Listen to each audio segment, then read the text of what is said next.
from JB Motorcycle Services, just doing a little video on why get into trials and why I got into trials and why you might think it's a good idea to get into trials. So the main reason I got into trials is I was green laning with people, and like I say, a couple of the guys went off, got trials bikes, and they were going out on the green lanes less and less. So I still wanted to ride. I was like, where are you riding this weekend? They were like, oh, we've got trials bikes out. So they invited me along for a day, and I didn't get on too well to start with because I borrowed a 280 gas, and if you're thinking about getting into trials, do not go and get something like a 280 gas because it was one of the, I wouldn't say the worst experiences that I've ever had, but it was very scary. It's definitely not, and I've been riding bikes since I was like 15, 16 years old. It was not an easy bike to ride. Trials is all low speed maneuvers, clutch, brake, body balance in body position. It's totally different from all the other riding that I've ever done before. Even the enduro green lane inside, some techniques transfer across, but trials riding is totally different to anything else that I was ever used to. And this 280 gas was, it was an animal. It was so much power, so snappy. The clutch was like a light switch. It was on or off. There was no feed in the clutch in to get a progressive like grip to the back wheel. As soon as you let it out to the bike boy, it just wanted to bite and snap and go. So if you're an expert trials rider, it might have been alright, but definitely not for a novice. So I kind of really struggled with the 280 gas, even going over small obstacles and stuff, because it's my first time learning. So one of the guys there lent me his Vertigo 175, and that thing was beautiful.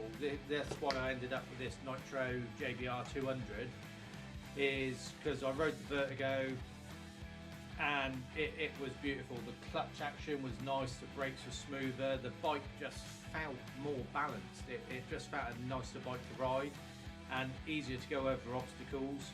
So I borrowed that, and then went out another time and borrowed someone else's bike, and that, like I say, was a nicer bike to ride, and much easier, smoother. So I'll talk later on about kind of what bike to get first, and we'll go into a bit more detail in that. But yeah, I got into it. It's a very friendly sport. I've made, like I say, a few good friends from the sport. We have a good bit of banter when we go out, like sort of riding in the different areas we ride in. We have good laugh, borrow each other's bike, like, so, oh, can I have a go on your bike? Yeah, no worries, have a go on this. And like, you meet other people at trials events, and everyone is, I've been involved in different motorcycle sports for a lot of years, in, like I say, like sort of sponsored people in BSB, stock 600s and stuff like that. So I've been around racetracks in paddocks. I've raced myself with No Limits in North Gloucester, and some of those kind of places are a bit cliquey. So not everybody shares details, not everybody wants to talk to everybody else. They're very like keep themselves to their little groups and don't like sharing information and stuff, where trials is totally, in my experience, totally different. Like, they're all really friendly. You can pretty much approach anybody and start a conversation with them, because everybody they're so down to earth, nice friendly sport. A lot of places where I ride, there's like sort of people from like sort of kind of 50 plus, like into retirement age, like even like sort of late 60s, early 70s that are still riding. So I got into it to hopefully be in a sport that I can ride a lot of years and have a lot of fun doing it and meet lots of friendly people. So yeah, like I say, have to think about it.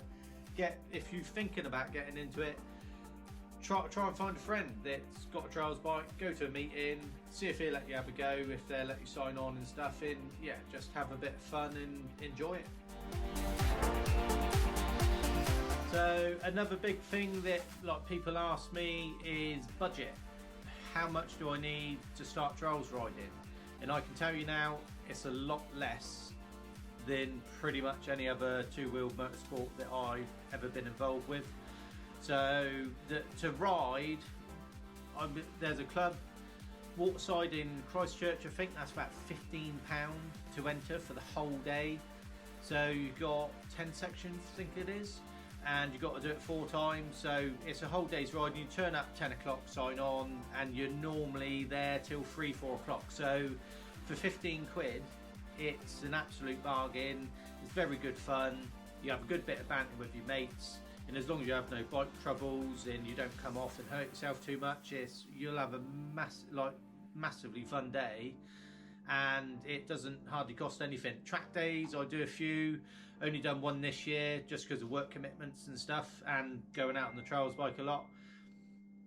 But minimum track day cost nowadays is about 130 quid to 200, just over, and that doesn't include tyres, van getting there, possible hotel overnight and stuff. So I reckon after a track day you're looking 400 to 600 quid including tyres and stuff, so it's quite expensive, where most of the trials I do are fairly local. So I've got Corfmullen, which is 20 minutes ish, like 20-25 minutes, and that's like about £20 I think to enter.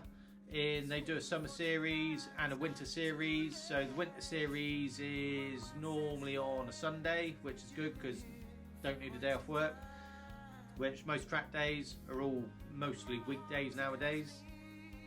And it, like I say, it's nice and local, it's easy to get to, like probably not even a tenner's worth of diesel in the van, in the bike, 20 quid to ride, so a whole day for 35-ish quid, something like that. So it's really good.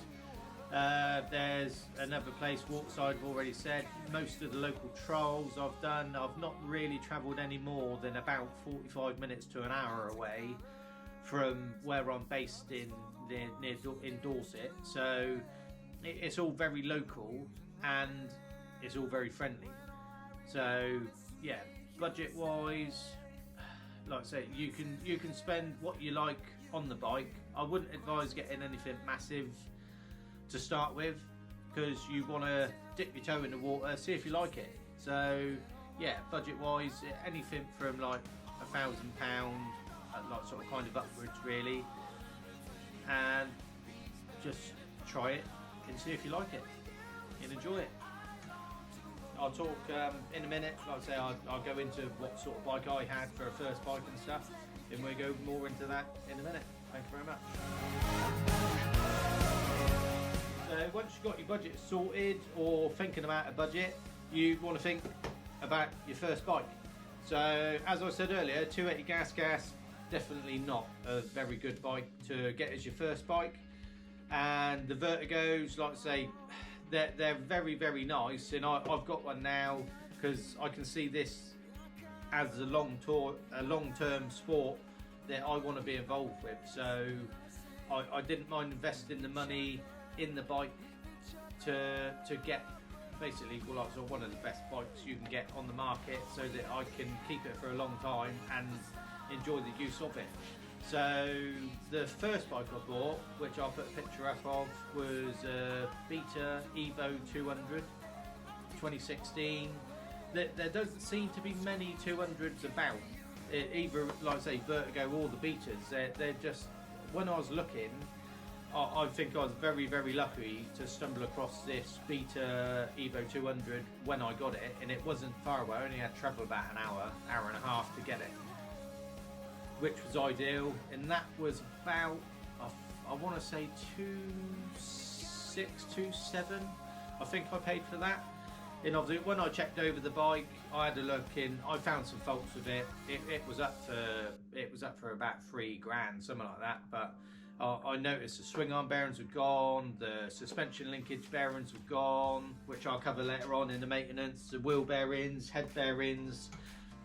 So it had, I'd say it was fairly clean, it was a tidy bike, but it just lacked on the maintenance front. So that cost me a little bit. I'd say about 250 to 300 quid, I think it cost me, with like all the parts to get it up and running, and it was a very nice bike for that kind of money, really. And obviously I rode that a year, loved it, started getting more into trials, and thought, you know what, after riding some of my friends' Vertigos, like I say the 175, and I had to go on another friend's Nitro 200, which is pretty much the same engine as this JBR that I've got. And once I started riding that kind of bike, it felt so much easier to ride.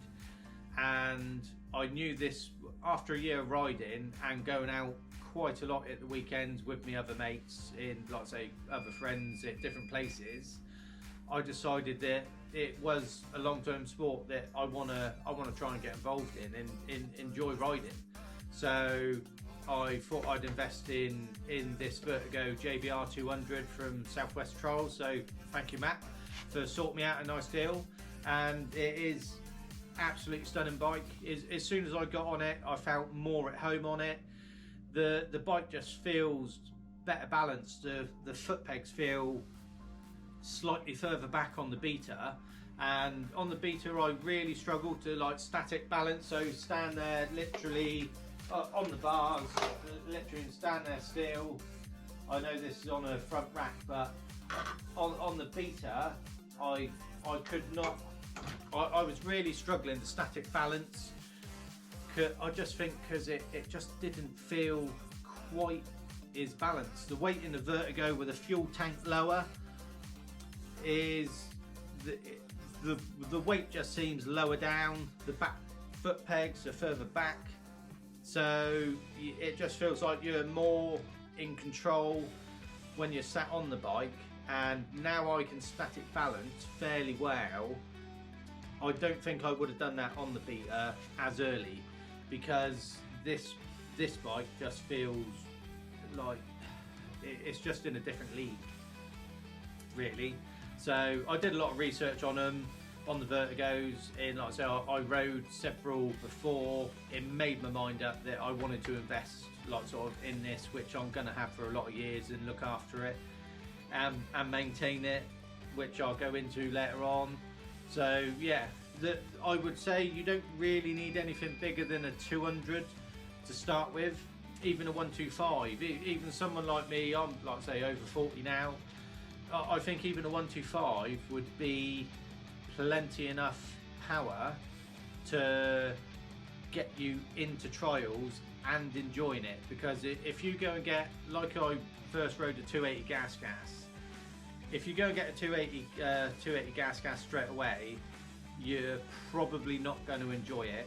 You're not going to be able to progress your skills in a certain manner from like sort of building up from the ground upwards if you're starting from scratch, because the 280 gas was just uncontrollable. It was an animal. So you want to get something with a bit more mellow power delivery. So this is a 200, and this is, I would say, the perfect bike for me. It feels right, it feels nice to ride, all the controls, it's like it is a brand new bike, and it just feels much nicer to ride than something that is a bit older. But you don't want to go and buy something like this straight away, because one, you might not like it, and you've just spent a lot of money on a bike that you're going to lose a shed load of money on if you're going to sell it.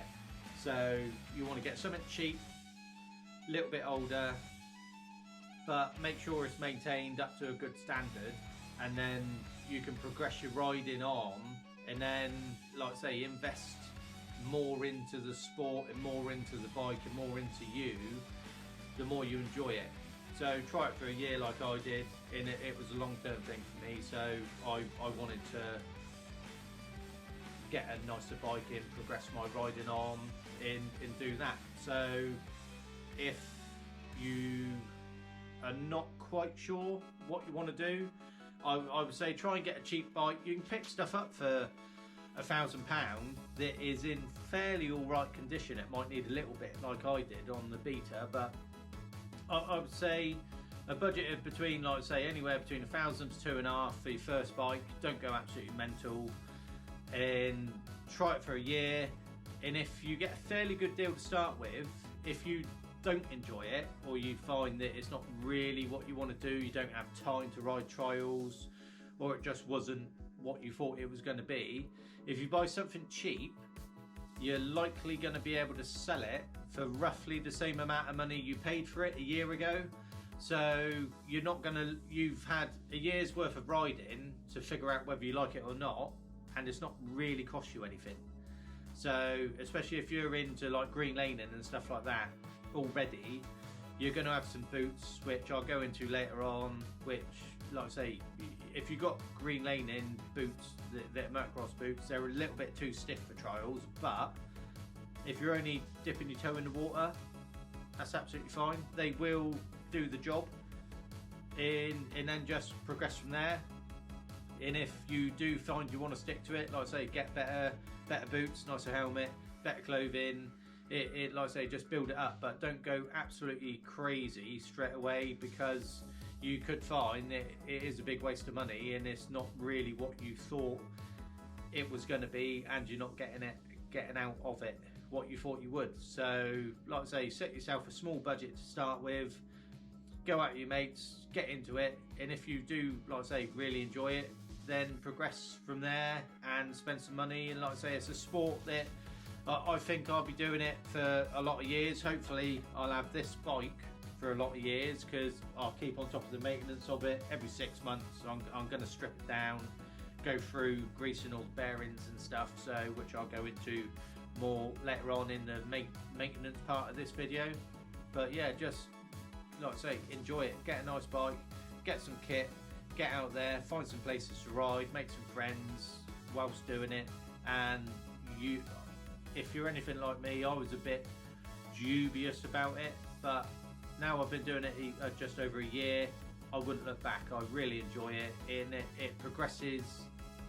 You're riding on to, if you're doing green laning in enduro, which a lot of people do trials in the winter to keep bike fit, and some of the techniques and stuff will transfer across to your enduro green laning riding, and you will notice, I've noticed a difference when I go out green laning now, that I feel a lot more in control of the bike, because I've been doing all the low speed manoeuvring and starting to go over obstacles on this, that the transition of skills has definitely transferred across and made my green laning not necessarily more enjoyable, but I've noticed my riding on the green lanes and my balance has got much better. So it's not just trials, it can transfer across into other riding as well. So just get out there and enjoy it, guys. Hi guys, back again. So the next stage is riding kit and protection. So when I first started off, I had a set of motocross boots, and now I use a proper pair of trials boots. I'll go through the differences with you a little bit, and helmets as well I'll go into in a minute. So motocross boots are very rigid. Like obviously when you're motocross enduro, you don't really want much flexibility in your ankle, but they are very stiff and don't move a lot. Like say on the ankle, you don't have much movement on the bike.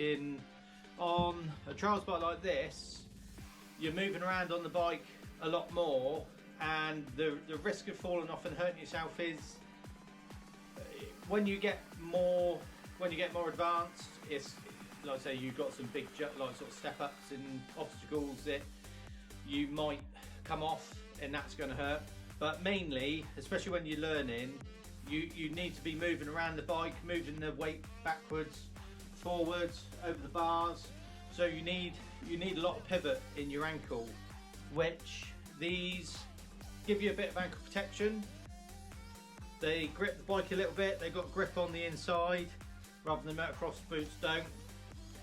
And you can see there that they have a bit more movement in the ankle.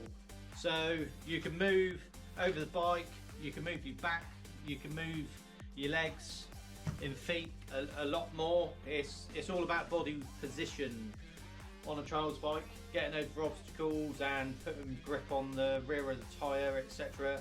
So you need protection but manoeuvrability. So get a set of dedicated trials boots. When you start in, if all you've got is motocross boots and you haven't got the 150 quid to buy some trials boots, then like I say, test the water, use your motocross boots for a little bit, but ideally you want to get a set of trials boots so that you can enjoy the riding more.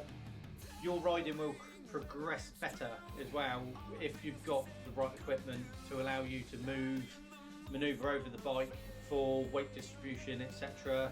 It's going to be very hard in a motocross boot. The trials boot, once I got them, it just felt easier. Another thing with motocross boots, they don't really have a lot of grip on the bottom, where trials boots, you can see the grip there. They are very grippy, so they stay stuck to the foot pegs a lot better. And the next thing is helmets. So I think this is a UFO helmet. This is the first helmet I bought, and to start off with, it's good enough. Like this was about 70 quid, so it's quite cheap. They're a little bit heavy, they're not the most comfortable, but it's probably one of the cheapest trials bike helmets on the market. I didn't want to spend a shed load of money until I knew that I was going to enjoy the sport, which I do. So this one is like a bit of a spare helmet now that I use for when I go out practicing and wheeling and stuff, just in case I fall off, so I don't damage my nice one. But yeah, 60, 70 quid for a helmet is not bad. You will see, if you're in the trials game, Hebo helmets, I mean, it's physically lighter. You can feel it's a lot lighter. The padding on the inside is a lot, I would say, more comfortable. So I wouldn't necessarily say thicker, but a lot more comfortable padding. So with a helmet like this, you get a lot less fatigue because you're moving around the bike a lot, you're getting thrown around, your head's moving quite a bit. So a lighter helmet just makes a much nicer day. It's got some very big air vents in the top. So when you walk in the sections, you can just leave your helmet on. Depending on if I get hot, I normally take the helmet off sometimes in between sections, but with the big vents, you can leave it on, and like I say, it's that light that you don't really notice that you're wearing it, to be fair. So another thing that I wear protection wise that not everybody does, I turn up to a trial and I'm quite often the only person wearing something like this, like body protection. It's very lightweight, but it's got very good CE certified protection in the elbows, shoulders, chest plate and back protector. It just gives me that added what do you call it, confidence really. So once you've got the bike, you've found places to ride, and like I say, you're comfortable, you've started to broaden your skills and you want to progress, then like I say, do it in small steps. I've done some training days. I went to Devon for a couple of days riding, and I tried some stuff that I didn't really have the confidence to do. I tried it anyway, and I fell off and I got hurt quite bad on the first day. So that massively knocks your confidence in riding. So the best advice I can give personally is try not to bite off more than you're comfortable with.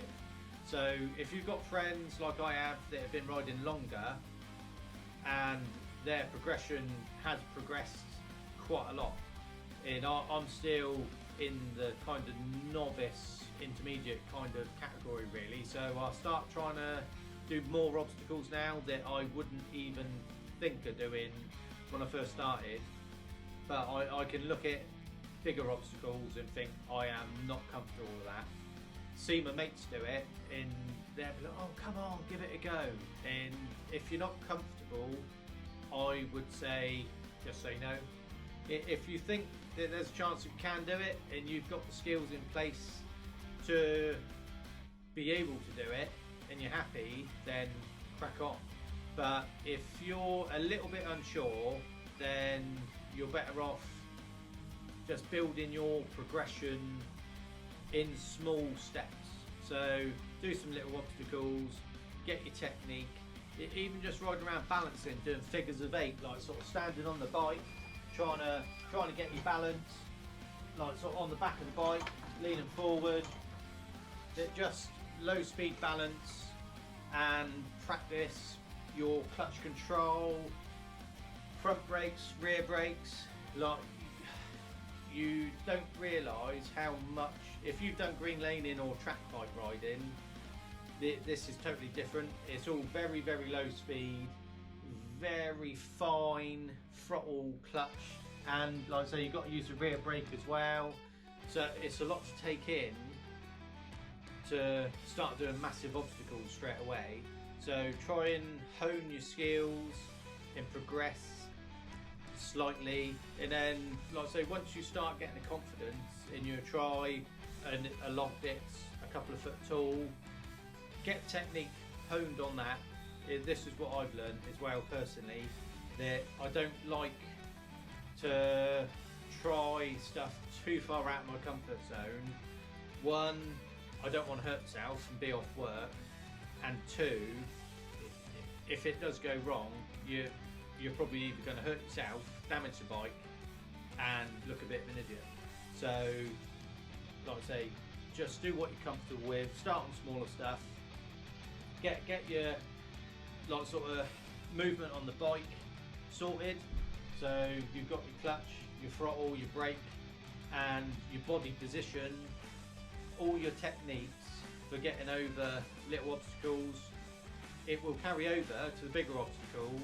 You've just got to do them with a bit more confidence and sometimes a little bit quicker, or the kind of action of the clutch, brake, balance point, body position changes a lot quicker. So get your skills honed on little stuff and then just move up progressively. And then, like I said, I've been riding a year. I'm getting a lot, since I've got this bike, it feels a lot better balanced. I feel more confident on it than I did the Beta, so my riding is getting a lot better, more confident. I'm trying bigger obstacles now, so this is the time where I'm going to start progressing my riding personally, but I'm doing it at a level that I'm happy with. So I'm not getting talked into stuff now. I just say flat out no, I don't want to try it if I think there's going to be a chance that I'm not going to make it. So just little steps. Confidence is the biggest thing. Like I say, get your techniques right, which is what I'm working on still now. And once you've got those techniques and you progress up to bigger stuff, then you can do bigger obstacles and, like I say, more tricky stuff. Once you start learning to hop the bike front and back, which I can't do yet. So once you get those skills honed, you'll be amazed. Within the last 2-3 months, I've surprised myself at how much I've come on in my riding style and technique and stuff, with a lot of help from my friends that have been giving me advice saying you need to do this, you need to do that, get your technique sorted. And now I'm starting to take it all in and soak it up. My riding has come on like sort of massively in the last couple of months, so just be confident. Perfect summer is over in a flash. So one of the last things in this little video that I'm going to do, I hope I haven't bored you too much. Let's get these out of the way. So one of the other things, if a lot of trials riders do themselves, is maintenance. and like I say, you need to keep on top of it to keep your bike tip top. I think if you remember earlier, I said the Beta that I picked up, like I say, that wasn't the best looked after bike when I got it. I hope when I sold it, it was in a lot better service state. Like I say, I replaced the head bearings, we had a look at the cleaning the brakes, did an oil change, got the clutch sorted, did swing arm bearings, linkage bearings, wheel bearings, which is all fairly easy stuff. I mean, the engines, like I said earlier, they don't really get a massively hard life in 2 strokes. Just need to make sure you mix the oil and the petrol properly. Put a plug in it every now and then. If it starts missing, keep an eye on your gearbox oil. This one's got a sight glass. As I was saying, obviously keep an eye on your tyres, sidewalls and stuff. If you let the pressures run low, these tyres last a long time on these bikes. They like I say, don't generally wear out very much, but keep an eye on the tyre pressures. And obviously chain adjustment, you want to keep your chain in good condition, so adjust it, lube it when it needs doing. I would say after every ride really, and definitely after you clean it, get all the water off out of it and then re-oil it.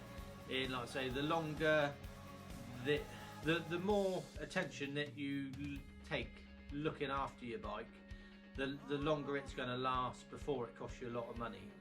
So it's like I say, just generally look after your bike.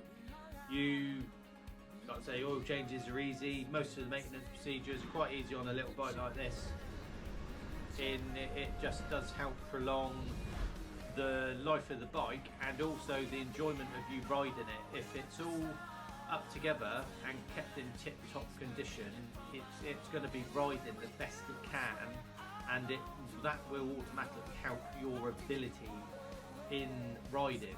Because if you start letting the maintenance slip, the suspension's not going to work as nice, the brakes aren't going to work as nice, the clutch isn't going to work as nice. So all that is, and trust me, with the Beta I had a few issues with that, and once I sorted all the issues, my riding come on a lot more because the bike was doing what it should be. It wasn't being grabby on the clutch, the brakes were actually working when you were trying to brake and stuff like that, and the suspension was working as it should because it was all nice, clean, fresh and greased up.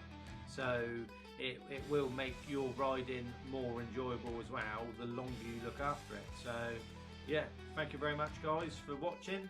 Please like and subscribe to the channel.